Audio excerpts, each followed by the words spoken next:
বিধবা মহিলার সঙ্গে অবৈধ সম্পর্কের জেরে গতকাল গভীর রাতে বিয়ে হলো দুজনের। ঘটনাটি দক্ষিণ দিনাজপুর জেলার বুনিয়াদপুর পৌরসভার রামকৃষ্ণপল্লী এলাকার ঘটনা। এই ঘটনায় চাঞ্চল্য এলাকা জুড়ে।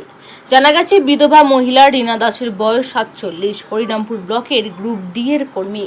তার সঙ্গে দীর্ঘদিন ধরে সম্পর্ক বংশীহারি ব্লকের এলাহাবাদ গ্রাম পঞ্চায়েতের দক্ষিণ গ্রাম এলাকার বাসিন্দা বাবু দাসের। দীর্ঘদিন ধরে এলাকাবাসীরা বিষয়টি নজরে আসে।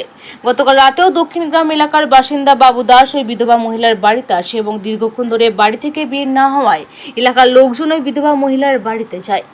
পরবর্তীতে জিজ্ঞাসাবাদ করার পরে বাবু দাস জানান, তিনি বিধবা মহিলা রীনা দাসকে ভালোবেসে এবং তিনি বিয়ে করতে চান। সেই মতো এলাকার লোকজন গতকাল রাতে রশিদপুর এলাকার একটি শিব মন্দিরে নিয়ে যায় উভয়কে এবং দুজনের সহমতে বিবাহ বন্ধনে আবদ্ধ করে।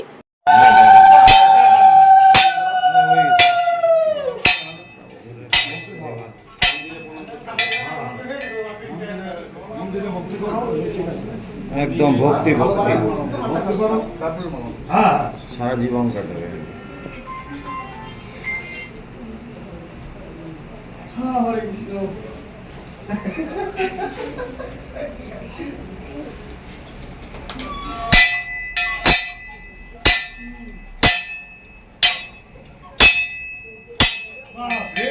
ঘন্টা বাজানো কি রকম ঠাকুর পূজার ঘন্টা বাজাবো না। আপনি ওনাকে মালা দিন, আপনি হ্যাঁ মালাটা দেবো রে।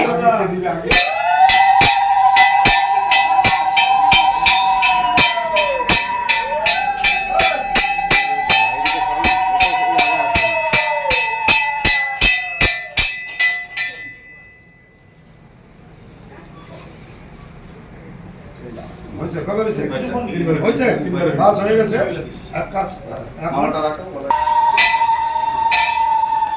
হ্যাঁ বলো নয়ন তো কিছু বলবা আপনারা দক্ষিণে রাখো না, ওদের দক্ষিণে নিয়ে রাতের বেলা। ও ও জামাই আমাদের পাড়াতে আলিগাড়া 8 নম্বর ওয়ার্ডে আমাদের এক প্রতিবেশী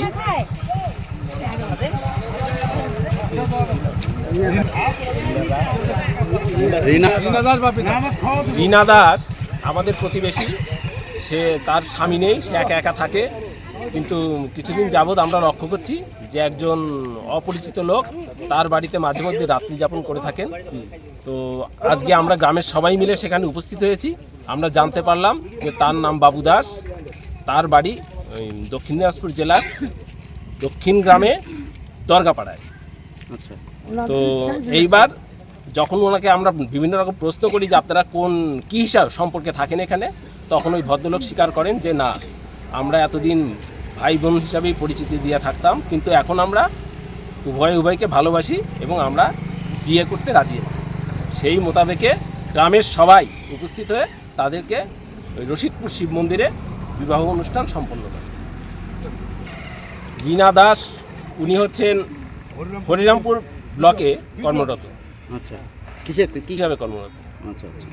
আর ওই জ্যোতিষী সে হচ্ছেন জ্যোতিষশাস্ত্র নিয়ে কি করেন, ওনার কিছু অফিস আছে, সেখানে উনি হাত তাত দেখেন। কত আনুমানিক এদের? মহিলার বয়স ওই 42 থেকে 45, আর ভদ্রলোকের বয়স ওই 45 থেকে 48। খুশি আপনারা আজকে? হ্যাঁ, পাড়ার সবাই খুশি যে আজকে একটা সামাজিকভাবে একটা শুভ কাজ সম্পন্ন হলো। আপনার নাম? যার সঙ্গে বিয়ে হয়েছে তার কি কোনো আগে কি কোনো না, সেটা জানা নেই। উনি যেটা নিজে সবার সামনে যেটা উনি প্রকাশ করলেন যে না, উনি অবিবাহিতা। আচ্ছা, আপনার নাম? আমার নাম সন্তোষ বিশ্বাস। আমাদের পাড়াতে অবৈধভাবে একটা লোক একটা মানে বিধবাই বলা চলে, ওই বিধবার সঙ্গে অবৈধভাবে রাত্রি যাপন করতো। আচ্ছা, এবং আমাদের পরিবেশটা দূষিত হচ্ছিল। সেটা অনেক দিন থেকে আমরা দেখছি। দেখার ফলে আজকে আমরা একটা সিদ্ধান্ত নিলাম যে কালকে থেকে উনি আসেন ভদ্রলোক। আচ্ছা। তারপরে আমরা ওনাকে ওনার বাড়িতে ডাকলাম, ডাকার পরে বেরোলো। তো যে ভদ্রলোক ছিল সে বললো যে না, আমাদের সঙ্গে এটা সম্পর্ক আছে, আমরা বিয়ে করব, হ্যাঁ, এতে আমাদের কোনো আপত্তি নেই। সেই হিসেবে আমরা সব পাড়ার সবাই মিলে এই বিয়ের ব্যবস্থা করলাম। এই শিব মন্দিরে, রশিদপুর শিব মন্দিরে নিয়ে এসে বিবাহ সম্পন্ন করা হলো। এতে আমরা খুব খুশি। অসুবিধা নেই। মহিলাটা যে ও বিডি অফিসে ডি গ্রুপের কর্মরত, হরিরামপুর। আর পাত্র পাত্র এটলাজার, বাড়ি হচ্ছে রাতে 3 নম্বর অঞ্চলে, দক্ষিণগ্রাম দরগাতে। তো ওনারা কি আগে মানে না না না, ইয়ে বিবাহিত ছিলেন মহিলাটা, আচ্ছা, এবং ওই ভদ্রলোক বিবাহিত নন, এই কথা আমাদেরকে বলেছে। মানে আছে মহিলার বা সে 1 মাস হলো মারা গেছে ছেলেটা, আর ওই মহিলার মেয়ে আছে, মেয়েটাকে বিয়ে দিয়েছে। ব্যাটার বউ চলে গেছে। 2 ছেলে মেয়ে রয়েছে। তাহলে বয়স কত ওনাদের? তাও ভাই বোন হিসেবে আসতো, এই কথা বললেন আর কি। আপনার তো এখন মানে নিজেরা অন্য পরিচয় হয়ে গেছে, স্বামী স্ত্রী হয়ে গেছে আর কি। আপনার নাম? নিমাই সরকার।